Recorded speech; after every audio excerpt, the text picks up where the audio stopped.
গণসমাবেশের সম্মানিত সভাপতি, উপস্থিত নেতৃবৃন্দ, সমবেত ভাইয়েরা,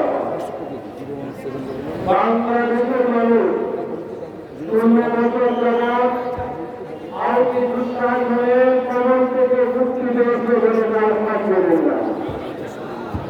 ছাত্র জনতার সংগ্রামের মাধ্যমে এই খুনি সরকার ৫ তারিখ দেশ ছেড়ে পালিয়ে যেতে বাধ্য হয়েছে। ওই হাসিনাকে দুর্নীতি এবং খুব খারাপ হয়ে পড়েছে।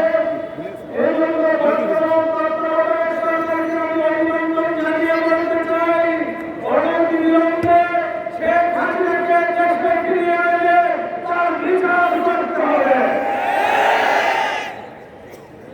বাংলাদেশের প্রধান বিচারপতি আজকে পদত্যাগ করেছে। আপনারা জানেন এই সমস্ত বিচারপতিদের মাধ্যমে অনেককে ফাঁসি দেওয়া হয়েছে। আওয়ামী লীগের এবং শেখ হাসিনার অনুগত বিচারপতি। সুতরাং এই সমস্ত বিচারপতিদের অপসারণ করে নতুন বিচারপতি নিয়োগ দিতে হবে।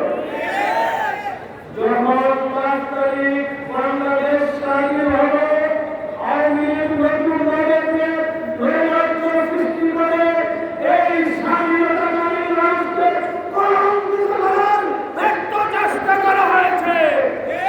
সেজন্য আজকে আমরা হেফাজতে ইসলাম আওয়ামী লীগের